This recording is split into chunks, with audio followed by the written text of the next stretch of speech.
I don't want to talk to you. Why not? I'll tell you that because I don't like you. Get away from me. Is this how you treat the young boys? That's how I treat you. Tonight, the year-long 2020 investigation that led to this unbelievable parking lot meltdown. A man accused of keeping teenagers almost imprisoned. I can't stop seeing their faces, hearing the screams, hearing the crying. The now abandoned camp where their parents put them. These are the isolation booths. To change their sexuality. I'm going to beat the gay demon out of you. Camps trying to pray away the gay.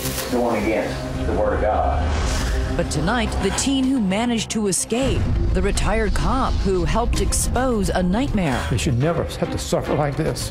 It's just about showing up. And TV star Jeremy Jordan coming to the rescue of his gay cousin, speaking out tonight against even non-violent programs. They were taking drastic measures and putting her away for being gay. Good evening, I'm Elizabeth Vargas. And I'm David Muir. Tonight here, our 2020 cameras going undercover to investigate the extremely controversial use of gay conversion therapy, banned for use by licensed therapists with minors in 5 states, with efforts going on right now in 20 other states to also ban it. And what our Brian Ross discovered were camp counselors using the cloak of God and religion to get away with what many see as outright abuse, emotional and physical. So let us know what you think on Facebook and Twitter as we take you into a hidden world.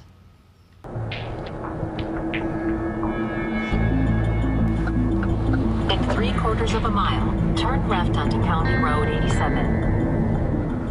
I know we talked on the phone previously. Yes, ma'am. And you know that my main concern is that my son believes he's a homosexual. Take a slight left turn onto Brewer Road.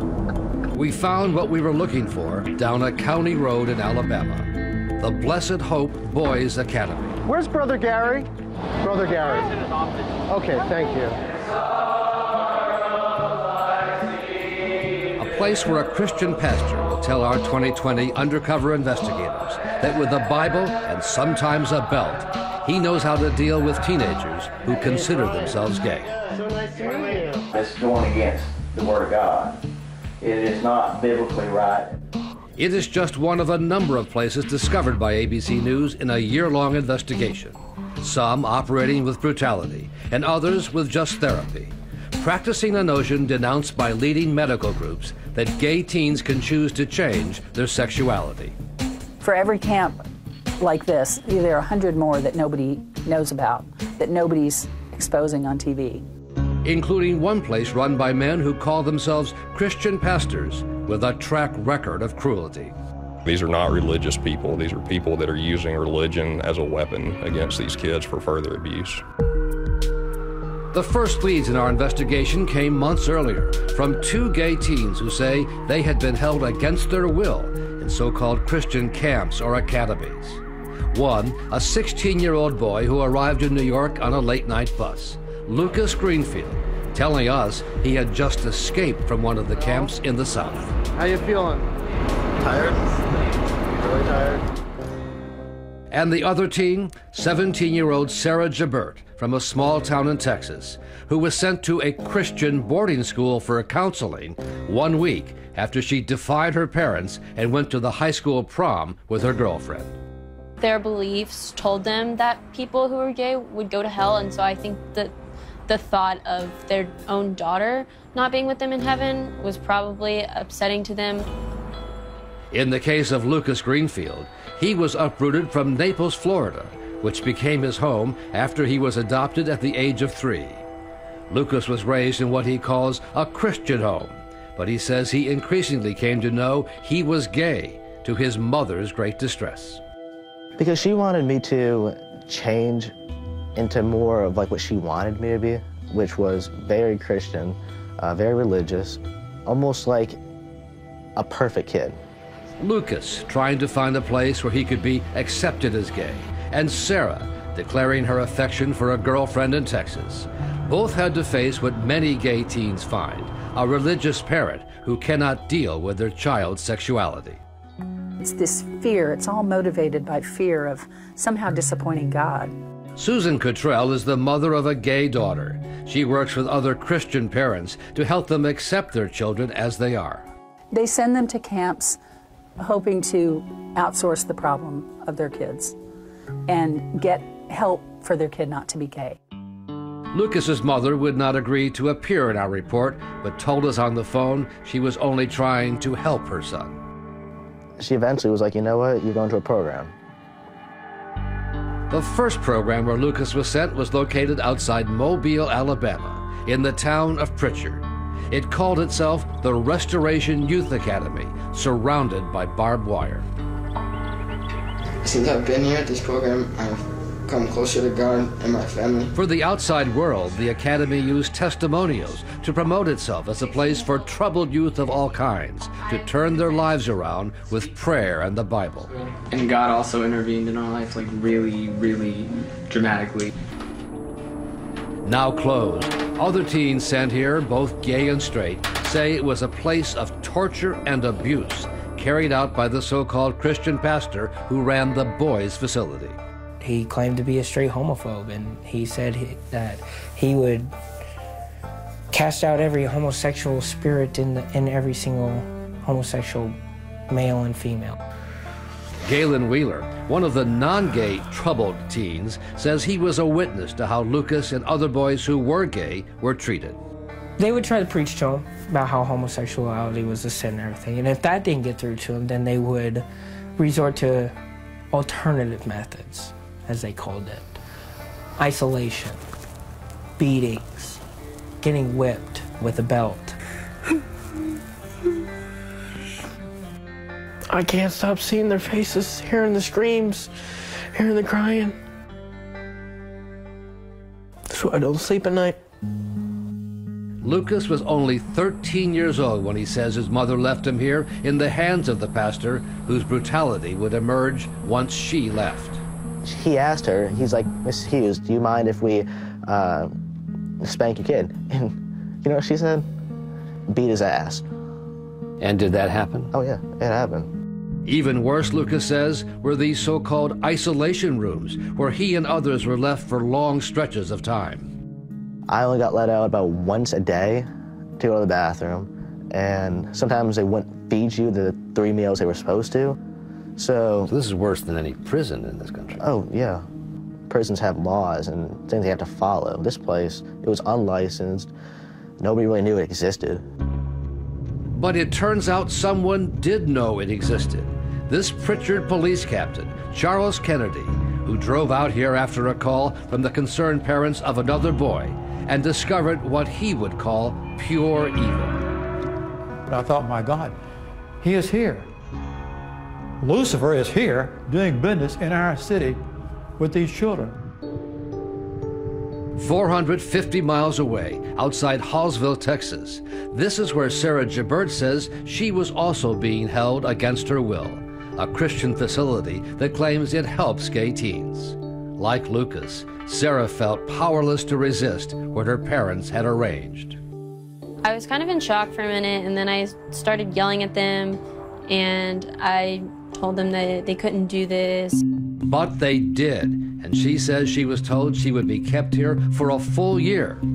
Unaware that someone was about to come to her rescue, her own personal superhero, her cousin and TV star Jeremy Jordan, outraged that Sarah and other gay teens are sent away like this. You're telling them we don't accept who you are, and we want to cleanse the world of your kind. The TV star and his effort to rescue his lesbian teen cousin. I don't want to talk to you. The brutal pastor in Alabama who beat the teens under his control. That's how I treat you. And Lucas's daring escape to help bring down his abusers. When we return.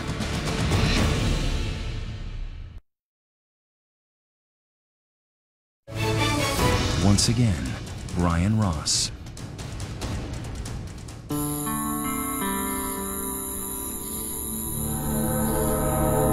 At night, locked into a Christian camp for troubled youth in Alabama, sometimes in shackles and handcuffs, Lucas Greenfield could hear the train whistles in the distance and dream of escape.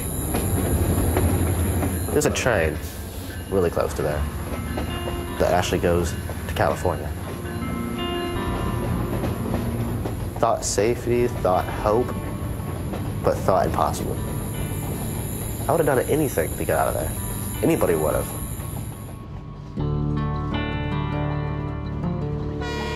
Lucas says he imagined himself as a character in some escape movie, like Steve McQueen's Great Escape from a Nazi prisoner of war camp. I'm gonna really miss you boys. Like Ice Cube escaping to fight corrupt politicians. But that was Hollywood, and the reality for Lucas was bleak, even as the train whistles beckoned. Every freaking night, it was really kind of depressing because we never made it out.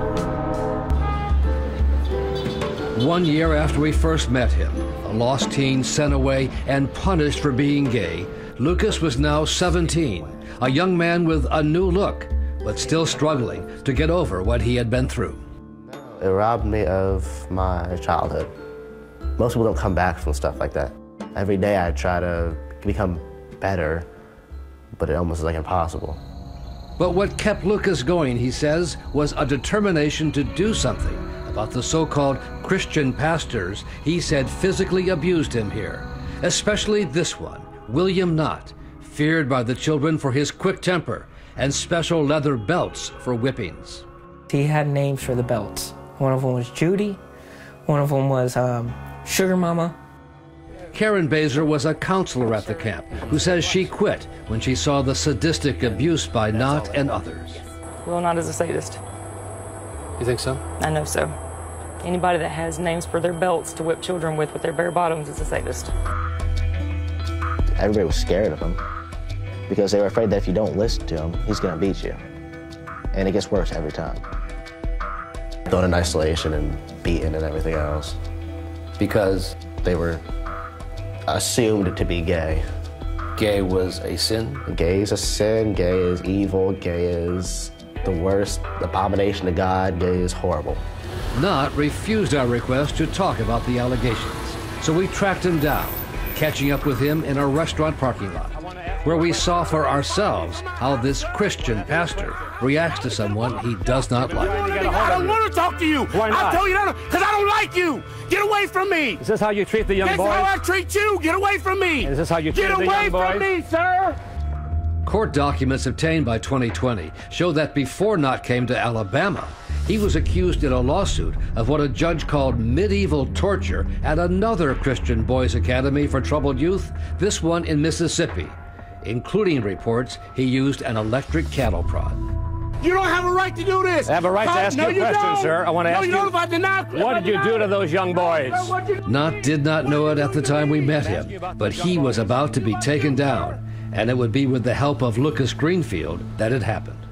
So you were thinking, I'll get you one day? Yeah, I knew they were going to get what's coming to them eventually.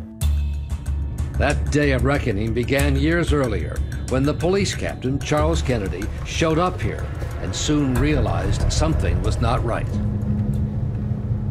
I noticed this, that when the boys were sitting there, nobody was talking, nobody was smiling. They were just too quiet. Nobody talked. Why not? They were scared. So he went around asking everybody for information, and they all said, sorry, I can't help you.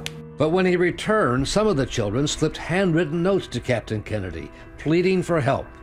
I've seen people get slammed, choked, and hit. Before it's too late, no one should be treated like this. Because they were taking a terrific risk because things could get brutal in there. These are the isolation booths. And then Captain Kennedy says he saw on a surveillance monitor in Knott's office a young boy named Austin who was locked in one of the isolation rooms naked because he had apparently threatened to kill himself. I pulled Austin's chair over. I put my hands on his knees. Austin, look at me. What's going on here? He said yesterday, they took me into Knott's office in there. Knott pulled out a .380 automatic pistol and told me that since I wanted to commit suicide, told me to put the gun to my head and pull the trigger. Mr. Ross, you could have knocked me out of that chair with a feather. Kennedy says Knott admitted to it, but said there were no bullets in the gun. I literally almost went cold. I could not believe what I was hearing. I knew then that I had crazy people that I was dealing with. So Kennedy, on his own, working from home, began to investigate pulling up the past court records on Knott. Hey, Ms. Henderson, how you doing? Charles Kennedy. And urging parents and grandparents of some of the other teens who had been sent there to take action. That place just ruined his life. I mean, you know. They've done that. He's not, unfortunately, he's not the only one that's life has been ruined by these people. But then, Kennedy told 2020, he ran into a wall of indifference from local officials who were friendly with the pastors. I had been told that if I continued to investigate this thing, that I'd be fired for insubordination. And he says the indifference was present all the way to the State House in Montgomery. Nobody is interested in lifting a finger to save these children from this abuse. None. Zero. Including, he says, the Alabama Attorney General, Luther Strange, who has now been appointed to the U.S. Senate. The Attorney General's investigator, Kennedy says, reported to him that Attorney General Strange was not going to take any action. Mr. Strange's opinion was, quote, these children are out of state and their parents don't vote here, and I don't want the church is mad at me, and so we're not going to take on this issue.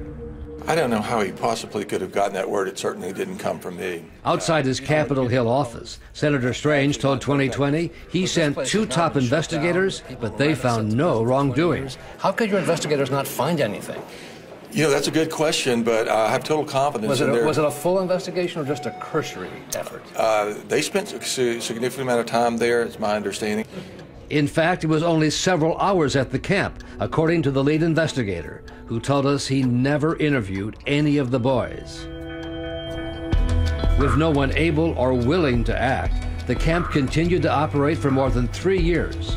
Its teen captives locked up and beaten, they say, on a regular basis. My mind kind of just like shut off. It was just like, okay, well, I'm done.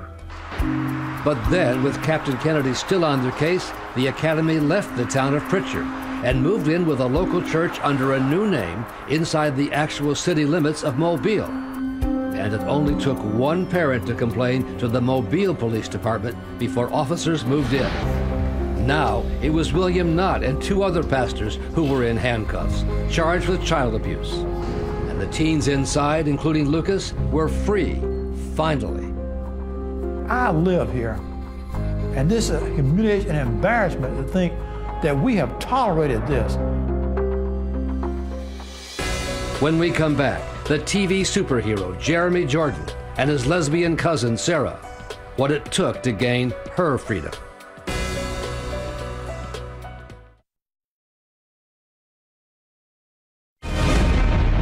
Okay, so this is a bit of a rush job. Actor Jeremy Jordan was busy filming his role as Supergirl's sidekick in the popular CBS series. Are you crying? No. When he got some news that would affect him. The news about his 17-year-old lesbian cousin Sarah, who had been sent away by her parents. They were taking drastic measures and putting her away for being gay, and she was terrified. It's a cry for help? Yeah, of course. Sarah Jabert was being held incommunicado at the Heartlight Christian Boarding School outside Hallsville, Texas, a well-kept, sprawling, ranch-like facility. Her parents deny they sent her here because she had a girlfriend, but Heartlight says it is a place of refuge for teens, including lesbians. Well, we kind of specialize in that now. This is how its owner, Mark Gregston, describes the work on his website. I meet with girls across the country that are struggling in same-sex relationships, and I think I've just gained an understanding about how to approach them. And Sarah's friends feared that she was about to be put through an ordeal designed to stop her from embracing her sexuality. She had no contact with the outside world. They took away her phone, and she's just basically in this sort of surprise prison, almost. Prison? Yeah. Jordan's cousin Sarah is one of the unknown number of American gay teens who have been sent away to religious programs. As a Christian, I believe that the Bible teaches that to choose to engage in homosexual conduct is a sin. Pastor Peter Sprigg of the powerful conservative group, the Family Research Council, says there's no place for brutality, but insists that what he calls sexual reorientation therapy with spirituality can work, disputing leading medical groups and the U.S. Surgeon General, which say that such therapy is not effective and may cause harm. No, I don't agree with that. You think it is sound? I think it is sound. And that it does not harm the people who are put through this therapy? That's correct. With teenage boys and girls, it's probably the most likely to be effective because their sexuality is still developing, and therefore they're less set in their ways. 6 months earlier, Sarah had been taken by her parents to another Christian facility, this one in Indiana, for a 3-day session with her parents and a Christian counselor. She kind of just said either you change or you don't get to go to heaven, kind of made it like an ultimatum. Now Sarah was stuck at the facility in Texas. Heartlight says it does not practice gay conversion, but does warn the parents of lesbians on its website that doing nothing only allows her to sink deeper into a lifestyle that God warns against. While Sarah says she saw no physical abuse here, she was still desperate to escape. Within days, running out to the road to flag down a passing motorist. Well, I got in the car of this lady, and she, I guess, put 2 and 2 together and figured out that I had run from the boarding school program, and so she just took me back. But help was on the way, thanks to her celebrity cousin, Jeremy Jordan, who told 2020 he rallied other members of the family to support Sarah. I was excited. I was like, yes, we get to have a gay person in the family. My mom always thought it was going to be me, so I was like, sorry. There's change coming. And as a small-town Texas boy who is making it big in show business, this was Jordan in the Broadway play Newsies. And man, you is major news. He set out to use his celebrity to launch an internet campaign to raise money for lawyers to get Sarah out. And I was like, we have to say something out loud about this. We started a GoFundMe page, and it basically told Sarah's story, which is the story of so many young gay teens, especially in the South, and put it out there. Tonight, family members of a gay teen want her out of a Christian boarding facility. And within like a couple days, it was being picked up by all, big news sites all around the country and around the world. Jeremy Jordan's plea to save his cousin from an anti-gay facility. Kids would be like, I'm gonna ask my mom how much money I can borrow. I'll put my allowance in for this. To help Sarah? Yeah, to help her. But there were also those angry about what Jordan was doing to help his gay cousin, against her parents' wishes. I can't believe that you're going against this girl's parents. In a statement to 2020, Sarah's parents said the programs they sent their daughter to were loving and could help. Quote, although we do not agree with some of our daughter's decisions, we love her unconditionally and continue to pursue a close relationship with her. It's very insulting to some parents to suggest that if the parent does not think that same-sex attractions are normal and natural and tries to discourage their child from pursuing homosexual relationships, that's somehow unloving. Is there any evidence at all anywhere that works? No. The evidence is it angers the child, it drives them to despair. It doesn't make them not gay. That's the one thing it doesn't do, is make them not gay. Dude, that's not family. Family is not about scorekeeping or who did more. It's just about showing up. Like his character on Supergirl, Jeremy Jordan put family first when his cousin Sarah was shipped off. You brought the heat. Basically, people were writing to them and threatening to protest outside of their walls, and people were really taking action. And it worked. In the wake of all the public attention, the Heartlight Christian School sent Sarah home. I think eventually they just had me leave because people were threatening to come protest and, force their way in to get me out. Sarah now lives with relatives in Austin, near her girlfriend Haley, finishing high school, hoping that her parents and friends and neighbors in her small Texas town will one day understand. At the root of it was all her sexual identity and not being able to truly be who she was. But for other gay teens who don't have a famous cousin, teens like Lucas Greenfield, they have been on their own. Next, we go undercover to learn what teens like Lucas went through at a place called the Blessed Hope Boys Academy, a place where counselors first used the Bible and then the belt. When we return.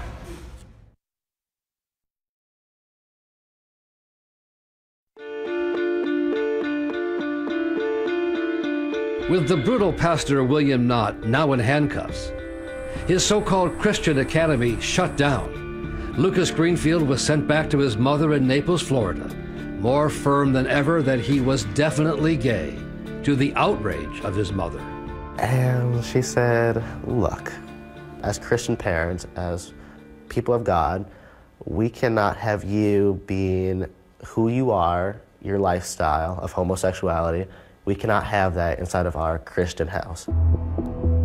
And within days, Lucas was being driven back to Alabama by his mother, turned over to another Christian academy in that state's secretive network of places available to parents of gay teens.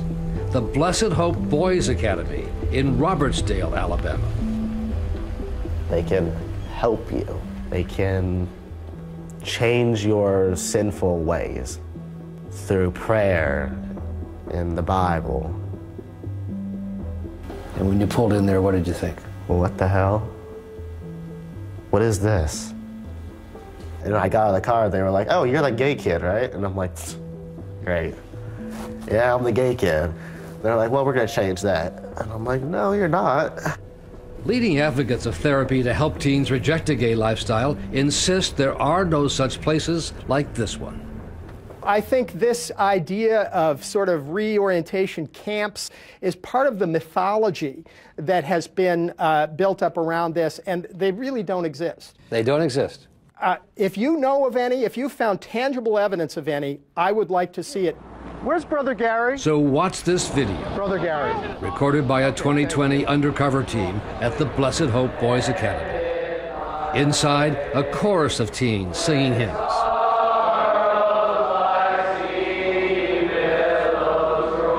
Our undercover team included the actual mother of a gay teen from Washington State, accompanied by ABC News producer Brian Epstein. They arrived to meet with the man who calls himself Brother Gary, Gary Wiggins, the executive director of the so-called Academy for Troubled and Disenfranchised Youth. I know we talked on the phone previously. Yes, ma'am. And you know that my main concern is that my son believes he's a homosexual. Mm-hmm. I've had some boys that come in the program before that the parents have told me the same thing you've told me, that he says he's queer. One way or another, we're going to get a handle on it. You know, this boy here claims to be homosexual, and I don't know if he is or not. During his preaching, sometimes Brother Gary would say to the boys, "That's just queer. What are you, queer? You faggot, son?" One former teacher, Rodney Pinkston, said he warned Lucas when he arrived to be very careful around Brother Gary. I said, well, Brother Gary doesn't like the fact that boys would be that way with other boys here. If you are that way, don't do anything. But Brother Gary told us he had a huge record of success with his methods. So you get quite a bit of feedback then on how successful this line of redirection is? Yes, I do. And what is your success? If I had to guess out of 100, I'd say probably 80. So what do they do to try to convert you? The Bible. Read these passages about how wrong homosexuality is. Write this down 100 times. It's one of the great sins of the flesh. It's evil. It's not right. You know, it's not right. It's going against the Word of God. It is not biblically right, and no matter what he says or what anybody else says, it's not right.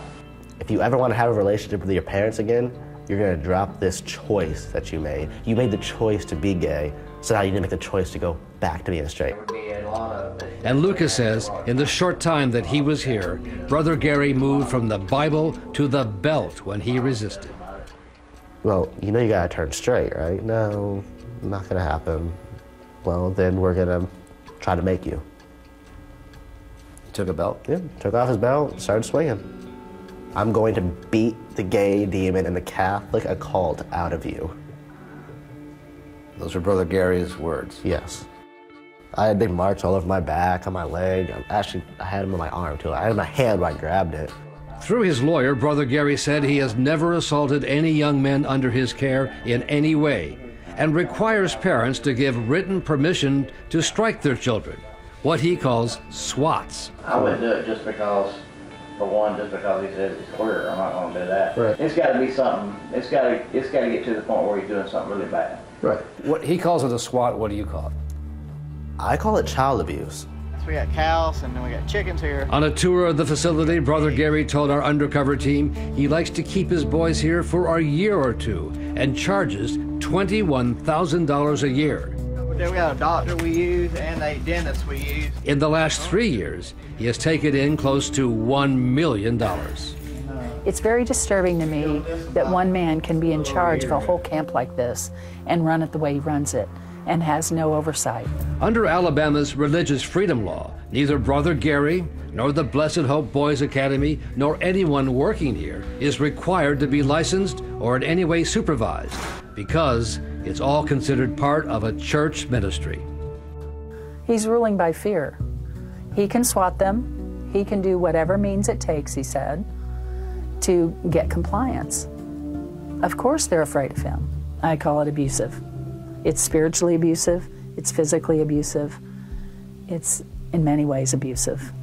Our background check on Brother Gary found that Gary Wiggins has a criminal record going back to the 1990s, including convictions for assault and the sale and possession of cocaine. But Wiggins claimed to our undercover team he works closely with the local sheriff, who he said helps round up teens when they try to escape from the camp. Because sometimes they will run. I mean, this boy here has run on me before. This boy right here. He has actually run off on me before. And the law brought him back. But Lucas did not need to escape from here.